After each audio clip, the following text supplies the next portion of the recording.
And so this one guy, his name is Ed O'Keefe, he said, "You're the most productive person I know, therefore you must be the most disciplined person I know." And it's not actually true. I'm actually very lazy, but I'm selectively lazy. Mm-hmm. I don't do the middle-class things that hold me down. And I also have built systems to protect myself and protect my time. And so there are certain systems that anybody can implement into their life that, without even spending any money, can make them more productive. And, it costs nothing to say no to people. It costs nothing to say no to toxic people. It costs nothing to say no to being in bad environments. Yeah. If you just start saying no to that stuff, all of a sudden it will free up more of your time to do the right things. What is up, Entrepreneur DNA family? I have another incredible guest. In fact, he can be known as the most disciplined man in the world. My boy, Craig Ballantyne, is here. What's up, brother? Man, this is going to be a lot of fun. Let's rock. So where are you living, first of all? Because I know you go from Canada to Mexico. You're here in Miami with me. Where are you living right now in this world? We live in Playa del Carmen right now. We just had our third child in Mexico, so they have Canadian and Mexican passports, but we're moving back to Vancouver very soon. It's too hot. It's too hot for me. It's like cool here in Miami. Yeah. Was there a reason to go to Mexico? Yeah, so my wife got pregnant in 2021, and that's when all the craziness was happening. And she was like, you might not be allowed into the delivery room in Canada. You might have to wear masks. All this bull crap. And so, she and I both have a core value of freedom. So we moved to Mexico. One of our friends had a child in Cancun. They had a great experience, and so we went down. And when you go, and it's obviously the private healthcare system in Mexico, and it's like you go in there, and it's like going into Subway. If you want this, you want this, you want this, you just tell them what you want, and you get exactly what you want. And so we've had all three of our kids down there. I love that. Yeah. Good for you. Yeah. I like this idea of freedom, and this kind of goes right into business where you and I were just talking about this. Mm-hmm. And people don't understand how to actually move or work or operate in a way that creates the freedom they want. But let's talk about a saying you just told me, and I freaking love it. And I don't mean to butcher it, but like, if you want to be a millionaire, you need to live like a billionaire. Yeah. So you flip it around and you go, because Dave Ramsey's not going to like this, right? He's going to hate this idea. Right.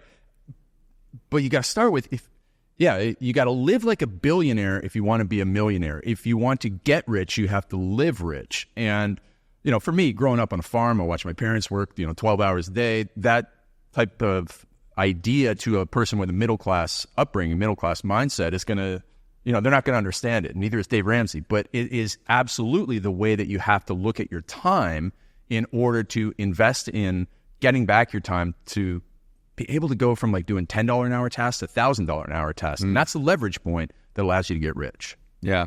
Yeah. And you said something, even to the point of, if you're going to drive, you'd rather take an Uber so that you can be working while in the Uber at a leverage point that creates more money, creates more opportunity, whatever that case is, where most people would be like, yeah, but I don't want to spend the $60. Man, I got a client in New Zealand, and so he's a mortgage broker and finance guy, and he's driving around all these meetings all day long. And I'm like, why are you doing that? You're stuck in traffic 30 or 45 minutes to get to a meeting.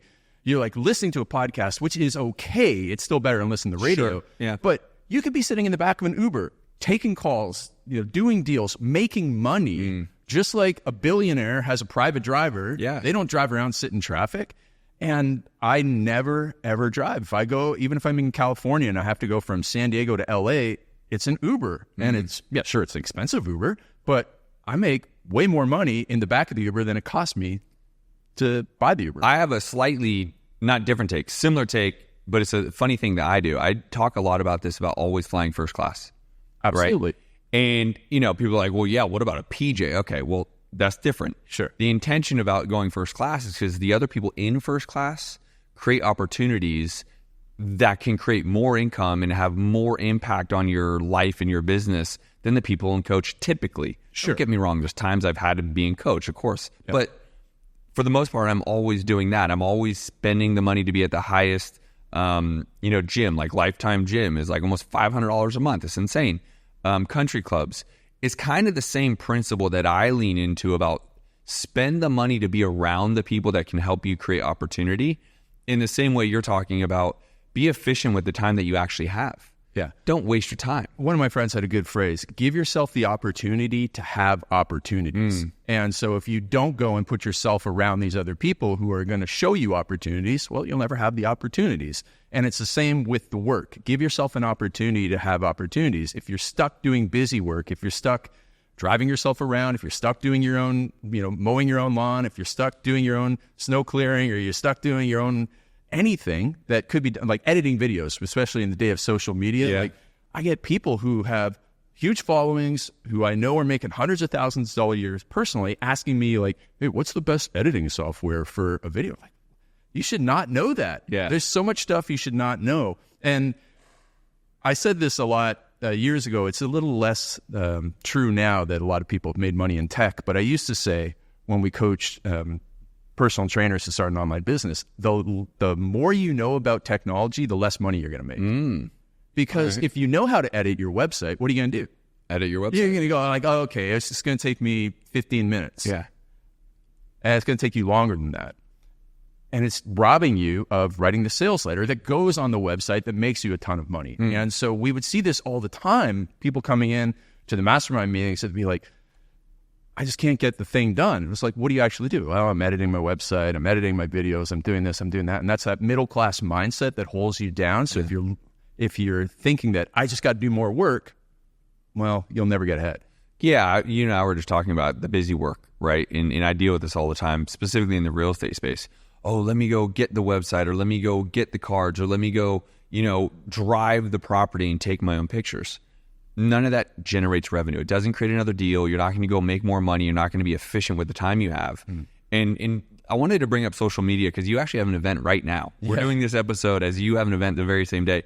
And today's more of a social media day for you on this event. Let's talk about social media and some key points. Like, what is going through your mastermind today that people can take away even from this episode? So it is building your personal brand. And, people have talked about building your personal brand for 20 plus years now. I remember reading my first personal branding book in like 2000. And so, yes, you have to have it because everything becomes easier when you build your personal brand. I have a phrase in my own life. It means it's how I've made my money. It's how I met my wife, is that the more good people you know, the easier everything will be. The more good people you know, the easier everything will be. Because if you know 100 people and you need a lawyer, you need a plumber, you need a babysitter, you need anything, if you know 100 people, you're going to have 100 different plus recommendations. If you only know 10 people, you're not going to have a lot of recommendations. Yeah. So just get to know more good people. By knowing more good people, I was able to ask a girl for introductions that eventually led me to meet my wife. Yeah. On Instagram.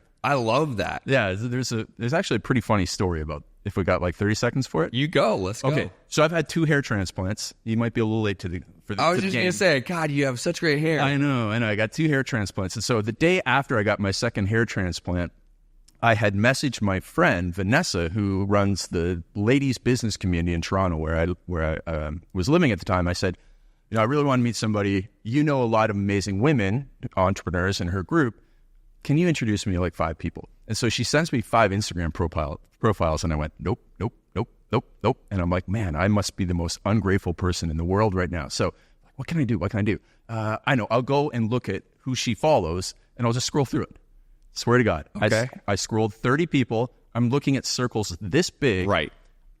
I see this girl, and I go, this one. I'd like an introduction to this woman. And she goes, okay, but she lives in Vancouver, you live in Toronto. And I go, I don't care. And so the day after my second hair transplant, when you get a hair transplant, it's like you fought Mike Tyson because you get all this swelling and it just slowly goes over your face. Oh, man. So it looks like you have Botox on day 1 and then looks like you have black eyes today too. And so I was making a Botox joke, and this girl that I got introduced to through my friend Vanessa, Michelle, who's now my wife, thought it was a funny joke. And, we just went into like DMs for hours and text message for hours. And the next thing you know, I'm on a flight out to Vancouver to meet her. Yeah. And, 4 months later, it was a year later, we were living here in Miami for a bit, and we got married. Phenomenal. About 2 years after. I have a similar but different story. You were very intentional with how you started that relationship. And that's what the similar, like I did something that I met my wife here in Miami, on a Sunday fun day, by the way. And, but I was very intentional every day after I met her. Yep. The very next day I FaceTimed her. And that intentionality ended up with me getting her. She's now my wife. She's the mother of my 2 kids, the whole thing. And it goes back to kind of everything we're going to end up talking about in this podcast is being intentional, prioritizing what is the priority, doing the thing that actually moves your needle, not just doing things. So for me and you're spending hours DMing each other, spending the intentional time letting her know, I want to get to genuinely know you. I don't want to just, shoot a DM out there. And it starts even before that, in that we were both very intentional in what we were looking for. She had a list of, the qualities that she was looking for in a man. I had a very clear description of what I was looking for. In my mind, in my first book, The Perfect Day Formula, I wrote a chapter about the vision for my future. In fact, I wrote it in such great description that people actually for years thought I was already married to this person and had kids, because chapter, I think it's 21, talks about, I'm living with, TK, and, we have 2 kids and they're named this and this. And so I wrote this entire thing. I wrote the vision, and I wrote that in 2015. And it was 5 years from when I wrote it that the vision was occurring. And I met my wife in 2019, and I was probably like a year late on my vision. But this has happened to me multiple times in life where I've written 5-year plans and achieved the exact thing that I wanted, plus or minus, 3 to 12 months. I love that. And it goes back, we're getting a little sidetracked from social media, but right. I mean, it really does go back. Like when you put your energy towards something and it's clear, you're going to achieve it. The thing that I always say, people want to achieve it today. And when it takes a year or 2 or 3, I'll give you the perfect example is this podcast. Yeah. You were on the first version of this podcast in like 2019. Yeah. Right? I now am ranked. I have 2 separate podcasts ranked in the top 25. It was not always that way. But for 11 years, I kept podcasting, and here we are now. People give up.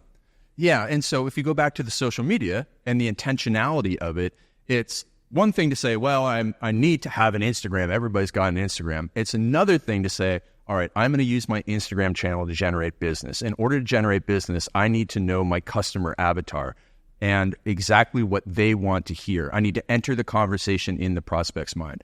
And those 7 words, enter the conversation in the prospect's mind. If those are the only 7 words or anything that you knew about marketing, you would know more about marketing than somebody who does an MBA from Harvard. Yeah. Because it is like just the most important thing. Like Monday morning, what is my client thinking in the real estate industry? Well, they're probably thinking about, if they're simply a real estate agent, well, they had open houses on the weekend, maybe things went well or didn't go well, and now they're worried about, the real estate commission thing, and they're real worried about this and all that. It's like, okay, what's the message they need to hear right now? Yeah. And make have that video prepared. You can make that video 3 weeks in advance. Yep. Because you generally know what's going to be going through their mind. Yeah. And then on Friday, when they're like super excited for the open houses on the weekend, you got to show up with a video that enters the conversation in their mind. That's right. And when you do those things and you're intentional about that, that's going to be very business focused. Now, there's another aspect to it that we're talking about today at my event is you're probably very familiar with this, is the personality side of it. Oh, yeah. Right? So if you only do, I'm entering the conversation in the real estate agent's mind with very tactical real estate advice, you're going to get only so far. That's right. And one of the speakers that we have is a guy named Brandon Carter. Do you know him? I do. King Yeah. Kino? Yeah. So Brandon's speaking. And in the last 24 hours, talk about serendipity, I've seen a very famous influencer, this guy, Mike Cernovich. I don't know if you know who he is. Don't. He's a political type influencer. Okay. He's reposted 2 of Brandon's videos in the last 48 hours. One about why Brandon makes a very good case for why Dubai is a bad place to go because of the slave labor and all that sort of stuff. Sure, okay. It's like, and then, Cernovich and Brandon are just like, just make another deal here and pay for the taxes that you're saving by moving to Dubai. Fair point. And so he's got that video, which has nothing to do with what's Brandon's business. Well, it started out as fitness and now it's coaching business owners and mostly fitness entrepreneurs. What's, a video about Dubai and slave labor have to do anything? That's the video that goes viral, that gets people's attention, that then leads to his Instagram growth and all of his other videos being seen more. About business and yeah. So you have to, Grant Cardone is the same. And, I'm not recommending that you go and stuff your kids in the freezer at the grocery store like I saw Grant Cardone do on an Instagram video. I don't recommend a lot of the stuff he does, but he gets your attention. Sure. And he has made probably of all the people, Donald Trump is another person who knows that you got to get attention, like from his previous career with Apprentice and all that sort of stuff. Like if you have people's attention, it's like knowing more good people. Yep. And then that way you have given yourself an opportunity to have more opportunities. So you may or may not like the people that we've just discussed, but you can't argue with the fundamental principle there. Well, they know the names. Again, that you have enough attention to them that these people, I don't care if you like the two people you mentioned, you know who they are. Yeah, exactly. There's attention, right? And they're getting attention. If you get that much attention, there's going to be a lot of people who really like you, and money's going to come to you, deals are going to come to you. It's going to be a great opportunity for you. So those are the two sides of being intentional with your social media, the personality side and then the business side, so that you're using it. You know a guy named Joe Polish?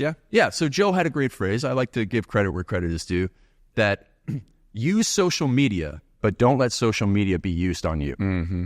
And I actually fell into, people call me the world's most disciplined man, but I have lots of flaws and faults of my own. And for a while, I was addicted to Twitter. And so I realized that Twitter in this day and age, if you follow the wrong, you can curate it, obviously, but I was following people with a little bit of political stuff, and I was getting angry. And it was coming through in other areas of my life, and I was like, okay, I'm going to stop. And so I haven't gone to Twitter. I haven't gone to a news site in months and months since the day I just quit cold turkey. Yeah. Because I was letting social media be used on me. Yeah. And I was like, man, there's some really good stuff here, but it's not worth it for the negative sides of it. So I wasn't being intentional with that use. But with Instagram, I'm very, very intentional that I'm using it for business purposes. Follow him on Instagram. Yeah. Craig Ballantyne. Real Craig Ballantyne. Real Craig Ballantyne. Real Craig. But you'll find them all over my stuff. Make sure you click it. Yeah. So you got to be intentional with everything in life. But so let's talk about it, because I'm so passionate about social media, right? And by the way, I don't even have the biggest following. I mean, to some extent, it frustrates me because I want more, and you never know when something's going to go viral. When is something going to hit? That's the topic I want to talk about. Is too many people get caught up in these likes and going viral, but then they're not intentional with, like, if someone just went to your page to check you out, is there anything that you are clearly defined for? That's a good point. And if you just try to go viral on kitty funny video so you can go gain followers, but everything else is real estate, right, as an example, like, it's not congruent. Well, I have a real world example of that. A good friend of mine, he's posts funny videos of his kids. So he'll find something that has gone viral for somebody else. He'll do his own version. And he's got like 50 million views in the last 6 months on funny type videos. And then he posts business stuff in between that has like no views. And I read an argument that you have two different audiences. So he's getting his funny videos seen by one audience, and he's getting followers from it. But then the other stuff that he posts is not being sent out to those people, and they're not the right people in the first place. Right. So you do have to be very careful. It's a double-edged sword. If you just chase the personality side of things and you get a lot of followers, great. But if they don't transfer into dollars, you're just wasting your time. You could be doing a million other things. 100%. I mean, interestingly enough, the hard thing that I see from people in my space, because I tell everyone, get your personal brand out there, is first question I always say, should I do it with my company or me? It's always you. The answer is always you. Always. People, right? They need to know. I'd say it like this. I have three. They need to know who you are, what you do, and then what are you looking for? The what you're looking for is spread out inside of your stuff, but they need to know who you are and what you do. Yeah. And then when you say, here's what I'm looking for, whatever that may be, then they're going to say, okay, well, this guy's the expert at the thing, so I'm going to give him the thing he wants. Yeah, you do have to be pigeonholed. Yeah. To a certain extent. Right. And so the other side of what you just said, which cracks me up, my father is the epitome of someone who would frustrate you. He will not do social media. I mean, he has Facebook, but he doesn't believe in it in business because he always just says, well, I don't want to look at what people are eating in kitties. Right. But that's allowing social media to use him because he would then just scroll through. If you're not intentional about using social media for the purpose of business, then it's a waste of time. But it's such a platform. Like, I don't know if you agree with me or not. I'm finding a lot more business on Facebook again. As much organic? as Instagram. Yeah, just organic posts. And for whatever reason, I feel like people have forgot about Facebook's actually the 800-pound gorilla. People kind of like that. I don't want to be associated with that anymore. Because it's not cool. The TikToks and the Instagrams, and that's what, the videos. There's a lot of business being missed on Facebook. Huh. I mean, we run a lot of ads on Facebook, but I've never... Organic. I personally have never done a lot of organic on Facebook since I transitioned out of the fitness industry years ago. So, we're going to get on that as soon as we get back. As you should. And do a trial post, whatever you might be looking for, or do a trial post. It works every time. The other thing I would even encourage, if you aren't, and you probably are, your groups, Facebook groups. Yeah. Killer way to cultivate the messaging and what you're doing. I love that, by the way. Yeah, they'll sound like so old school and archaic, but yeah, that stuff works. Yeah. If you do it with the right intention. Right, and consistency. Let's kind of get back to, maybe talking a little bit more of what levels or what pieces of advice, and maybe there's like a 5-pronged system that people can go into today, the next week, the remainder of this year, next year, with some discipline in their business. Yeah, absolutely. First of all, we need to, what we start people with is the ADE formula. Okay. Automate, delegate, and eliminate. And most people in their business, they're working a lot. They're working very hard, but they're doing a lot of stuff that is not their job. So the first thing that we do is we help them delegate what is not their job. Like, what are you doing all day long? So we take people through a time journal. We identify the tasks. We help them find their effective hourly worth. So if somebody's making $200,000 a year, their hourly worth is about $100 because generally you work 50 weeks in a year, 40 hours a week. That's 2,000 hours. You take 200,000 divided by 2,000, you get 100. So your $100 an hour is your effective hourly worth in that situation. Well, what are you doing with your time? If you're editing videos, that's a $10 an hour task that you can find people to do, which means that there must be, because you're probably spending a lot of time on those low value activities, there must be some activities in your business, leverage points that are giving you $250, $500, even $1,000 or more dollars per hour, and you're not doing that. We just did this with a gym owner up the street in Delray Beach, and she was doing a lot of admin stuff and not spending any time in consultations where she sells a $3,000 coaching package. And last month, she had a 90% close rate, but she only made time for 8 consultations. So we said, this month, we're going to help you automate, delegate, and eliminate the stuff you shouldn't be doing and open up time for a minimum of 21 consults. That even if you are at 80% there, you're going to dramatically increase the revenue of your business. And so the number one thing I tell people to do is to wake up in the morning and GSD on their MIT, RGA, ASAP, because that's when you have the greatest DWI. Love it. So you're going to get stuff done. Yeah. On your most important task in revenue-generating activities. Yeah. This is where, most people are like, I do my to-do list the day before, and I get up in the morning, and I'm very productive, but you're productive at the wrong things. Mm-hmm. And you might be creating content, or you might be, writing a book or something, but it's not making you money. That's right. So GSD on your MIT, RGA, ASAP, because we all know that as the day goes on, everybody's going to bring you their emergencies. Kids are going to get sick at school. This is going to happen. That's going to happen. Internet's going to go out. And if you don't do it first thing in the morning, it's not going to get done. That's right. And Daniel Pink has a book called When, the Scientifically Perfect Time. It is a great book. Yeah. Great book. And you have the greatest discipline, willpower, and intention first thing in the morning. And then it decreases over the course of the day. No doubt. I like to say that God played this little trick on us, that he gave us the greatest discipline in the morning. He gave us chocolate cake at night, right? Yeah. And so... most people aren't, I mean, you can go and get a donut, but most people aren't, interested in chocolate cake first thing in the morning, and they have lots of discipline. So it's like, it's a mismatch. And when they go home at night, it's a long day. They got no discipline left. And it's like the chocolate cake's in front of them, and that's when, everything goes wrong. But you do have the greatest discipline, willpower, and intention earlier in the day. It doesn't matter what time you get up. Yep. But you have the fewest distractions, the greatest discipline, go after the most important revenue-generating activity. You do that in the first hour or two of your day, and if you did nothing else all day long, you'd be further ahead than most business owners. There's no doubt. So you have to start with that aspect of it. One other thing that we teach people is that they have a time of day when they're 5 times more productive than any other time of the day. Mm-hmm. We call this magic time. So for me, it's 6 o'clock in the morning, And it's usually a range of about 2 to 3 hours. I know some people who are night owls, it might be from 9 p.m. till midnight. Great. Whatever time of the day, you have to go through and just have some self-reflection and introspection on this. So you identify it, and then you have to protect it. Because most people will go, man, Wednesday morning at 10 o'clock, I was in the flow, but, I just had a meeting at 10:30, and so I only got half an hour of work done. Well, you have to identify it and then not schedule any meetings. Don't do any emails. Don't take any calls, and protect it.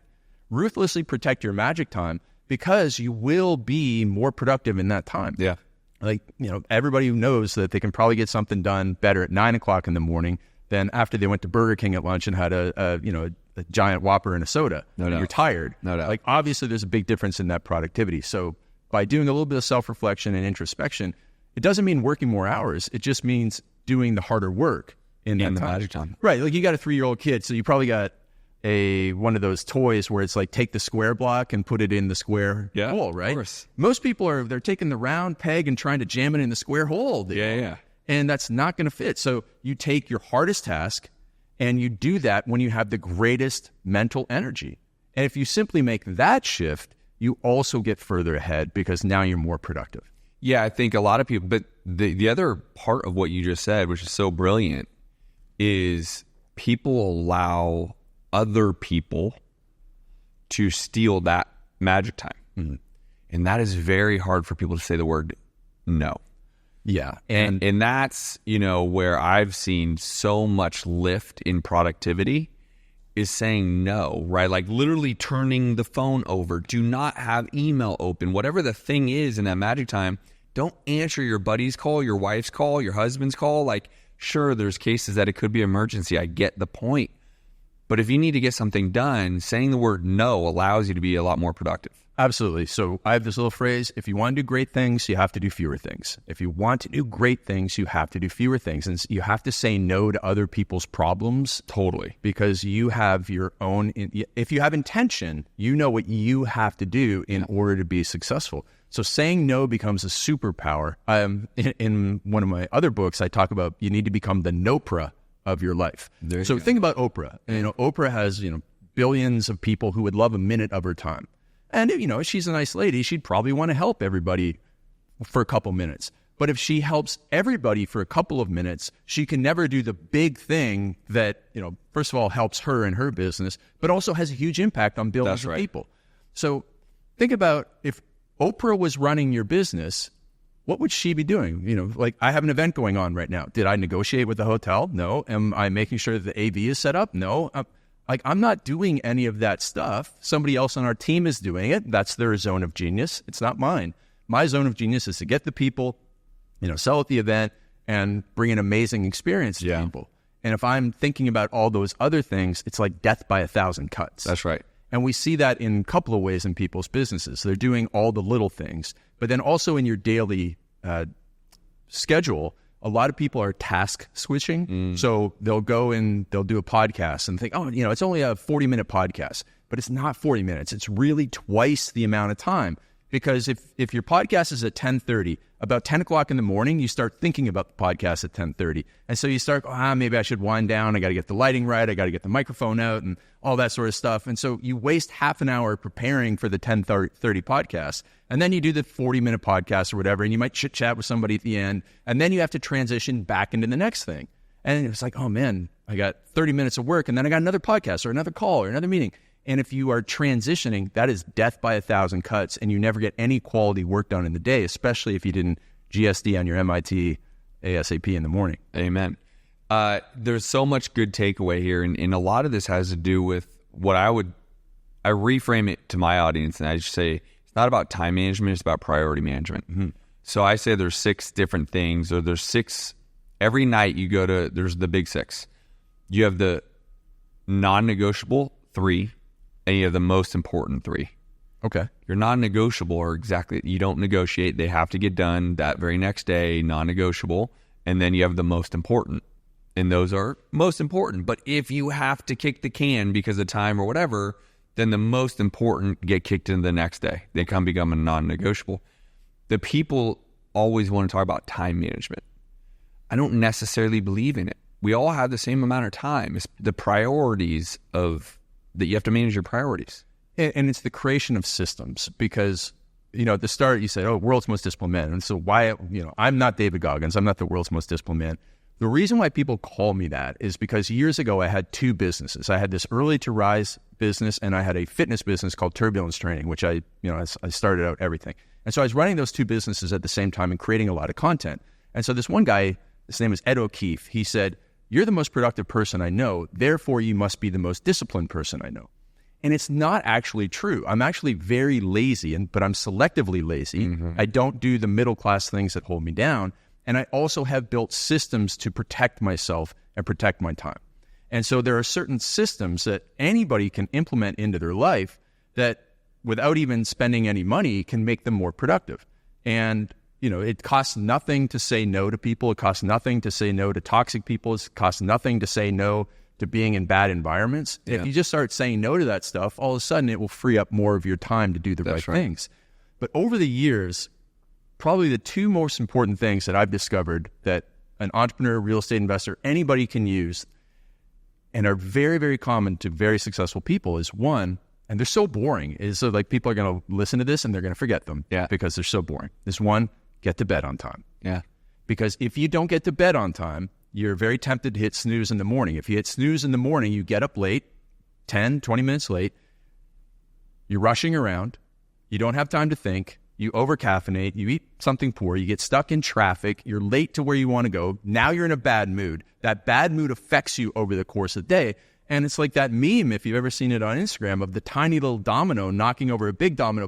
Next thing you know, it knocks down a giant 200 slab because of that one bad decision, which was getting up late, which all could have been overcome, not by hardcore discipline, but just by a better system of getting to bed on time. Yeah. And we just tell people an hour before bed, set an alarm. We call this the reverse alarm.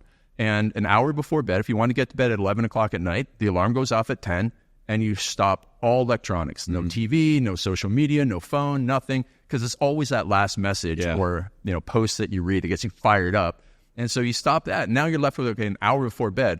You can have a bath, you can meditate, you can read, you can talk to your family, you can prepare your lunch. Like all those things only take a couple minutes and they all make you tired. And the next thing you know, you're in bed and asleep on time, which means a lot for getting up the next day.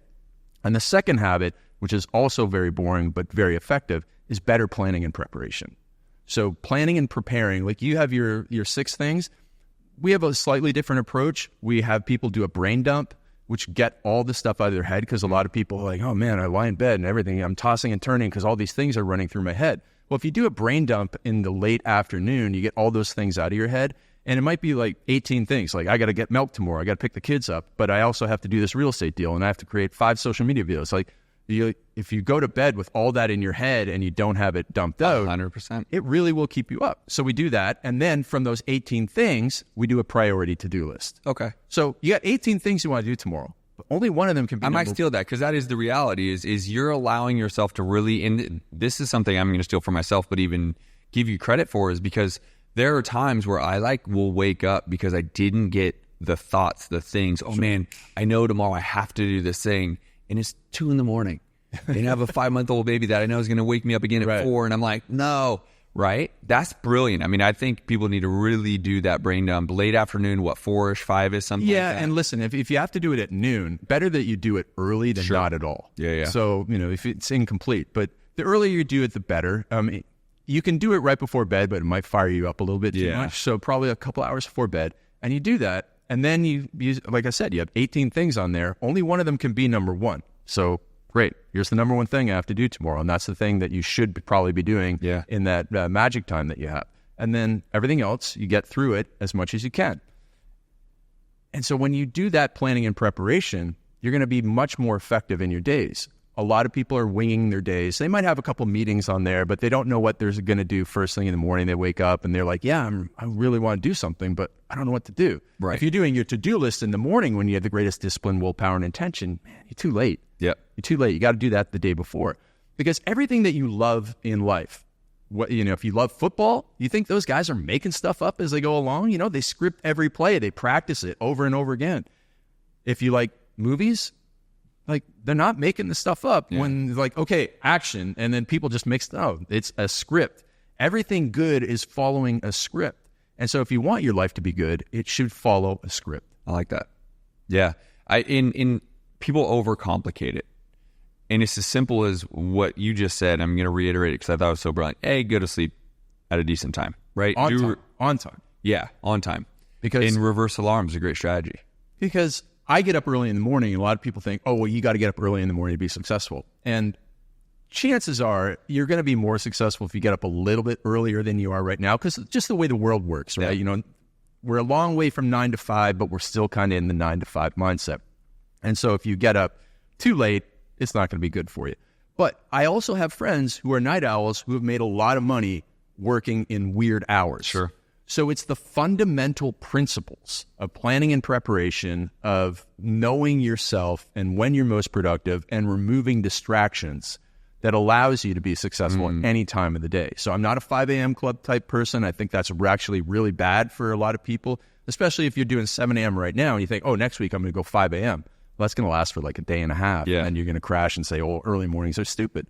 But they're not. When I had anxiety attacks back in 2006, and I was getting up at 7:30 in the morning. And I know I'm a morning person, and I get up at 7:30 in the morning, and there was a million things I wanted to do, which was like a small contributor to the anxiety. And I was like, you know what, I got to get up earlier. And so for the next 7 days, I got up at 7:25. Okay. And then for the 7 days after that, I got up at 7:20. Yeah. And then I got up at 7:15. And at the same time, I was also checking my phone 5 minutes later. So I started creating this big gap in between when I got up and when I checked my phone, and I used that time to be productive. And so about 6 months later, I was getting up at 5:30 in the morning and not checking my phone till 9:30, and that's when my business went like that.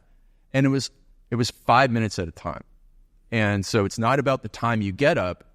It's not about the hour that you get up. It's about what you do with the hours that you are up. I say something similar, and I use 15-minute increments. 15-minute increments every week. So to go from 7 to 5, if you really wanted to do it. Sure. It's going to take you, 8 weeks? But it's because it's 15-minute increments. Right. Right? And it's manageable. So that's manageable. It is the person that goes, oh, I'm going to 5 a.m. because Justin said so. It's like, you'll do it for 4 or 5 days, and you're going to be exhausted. And what's probably worse than that is that you will then have some negative self-talk. Yeah. Because if you go 5 minutes at a time, people are like, man, that's so easy. But you know what? I was confident. After 7 days in a row, I was like, man, I can do this. Yeah. I can do this. And then the next week, man, I can really do this. But if I go from 7 to 5 and then I'm like, I can't do this, what have I done to myself? I can't. I've set myself up for failure. And well, if I can't do that, I can't do this. I can't do this. And the next thing you know, I think that's a great subject that unfortunately we're not going to have enough time to speak about. But like this idea of the negative self-talk based around goals or achievement or whatever it may be. I think there's a lot of people that set this idea of like, I need to go achieve this pretty big thing. In our example, we're going from 7 to 5. Right. It's a big jump. Mm-hmm. And then they break and can't fulfill it. And then this negative self-talk, and now it's a trickle-down effect. Oh, I can't do this. Oh, that's too big. I don't want to attempt that. Oh, it didn't really work last time, so I'm not going to. And then they're always wondering, why can't I get bigger, grow bigger, make more money? And it actually is they're not looking at the moderation in the slower step down or the slower step up versus trying to swallow the elephant. Yeah. And so when you get in that position, then they hit the panic button all the time. And that's common. Like, I have a little presentation planned for Friday about, what's the difference between a good entrepreneur and a great entrepreneur. And a good entrepreneur hits the panic button every time. Like something bad happens, oh my gosh, everything's over. And listen, we're all on that entrepreneur roller coaster. Yeah. But if you're putting yourself through the ringer at the same time, your highs get higher. Like, oh yeah, I made a sale. It's amazing. It's like, okay, you made a sale. It's all right. Yeah. And then it's like, oh, I got a refund. You're way down here. You're just using up your brain computer operating system. Like if I used to have this old laptop, back in 2000, and all the time, if there was 7 tabs open, it would say CPU usage at 100, and the computer couldn't do anything. Yeah. And it's the same with the beginner entrepreneur who has that negative mindset of I can't do stuff. That's filling your brain with negativity. Yep. And you can't fit in creativity when your brain is full of negativity. That's right. And it's the same with, everything's going wrong and they're often fatalistic and, the end of the world here. And if you are filling your brain with that stuff, then you never are going to be able to be creative. And if you want to get ahead, you have to be committed to being creative. confidence plays a big role here that I think people undervalue. And when you go incremental, like what we're talking about in the example of sleep, it also builds a self-confidence that you're not even probably aware of. Oh, I did it. Oh, I did it again. I did it again and again and again. Oh, I did it this too. And look at this. I got to 5 a.m. and that may have taken however many days or weeks. But the ability to say, I did the thing I went out to set to do and I achieved it, builds an internal confidence, whether you're knowing it or not. And a lot of people don't even recognize that's what's happening. It's that identity shift from, the best thing that I got at James Clear's Atomic Habits book was the identity shift. Because you can build systems and all that sort of stuff, but sometimes the system will break. But if you have built the confidence in yourself that, like, let's just say around alcohol or something, like I quit cold turkey November 2021. And, I was a binge drinker when I was younger, then I was a moderate drinker, and then I just decided, no, none. And now I'm a non-drinker. Therefore, that's my identity. And, at first it was challenging. Sure. But I just built the confidence. I can go to restaurants, no problem. I can go to social outings, and you just stack those wins, and that builds the confidence. But it all comes like, at first it had to start with, I am a non-drinker. And when you're able to do that, it leads to the confidence. And so it is so important to stack the wins. Tiny Habits is another book, Atomic Habits. You build the systems, you get the confidence, but also it's making sure that you start with the identity, the intentionality. That's right. It is really the intentionality. That word is probably like the fundamental of this podcast.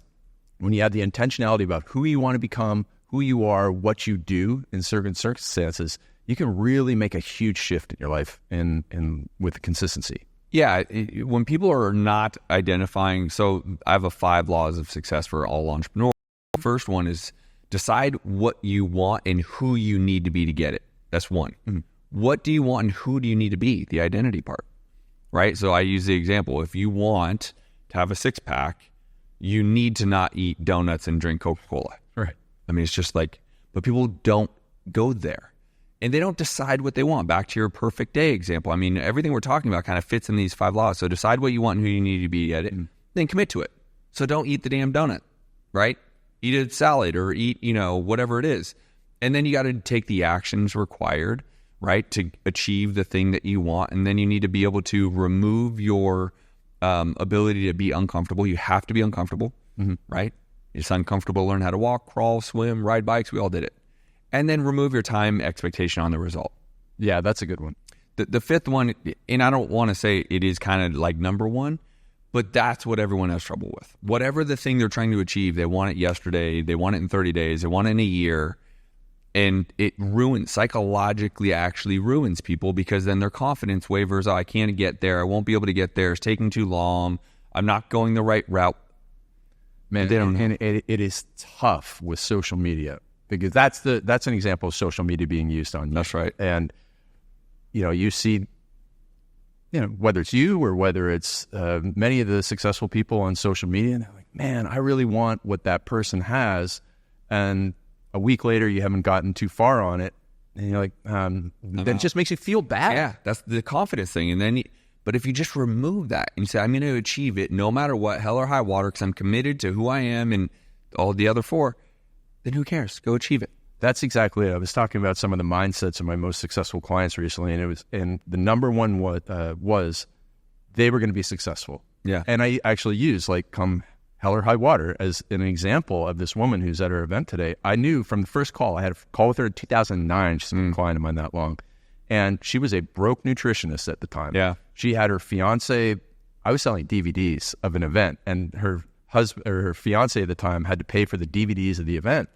But I could just tell the confidence that she had on the call because she had a big why. Yeah. Her mother had passed away from type 2 diabetes, and she didn't want other people to experience that. And she was just, hell-bent on success. And she had everything that you had listed out. She just didn't know it yet and just needed, someone to come and pick her up and show her the ropes and sort of thing. But that is so common among the people that are successful. And, whether they have a university degree or whether they're super intelligent or not, that stuff is not that important. Yeah. What's important is that intentionality and that mindset and true belief in yourself. Guys, this has been real Craig Ballantyne. Everywhere you can find him. Find him everywhere. Dude, this has been an incredible. We don't have enough time to go into even more. But find him because he does his own masterminds. He has his own coaching business. He can help all of you entrepreneurs get to this next level. So real Craig Ballantyne all over Instagram. Any last words for the people? I would just say that, what really makes a good life is not about money and stuff. Money and stuff is good, but it's about people and experiences. And so the more people and experiences that you get, that will make for a great life. And that comes through being intentional with what you want, who you need to become, and how you spend your time getting it. I like this. This has been great. If it's made any impact on you at all, and we know it did, make sure you share this with at least 2 people, and I will see you on the next Entrepreneur DNA with another special guest. Peace.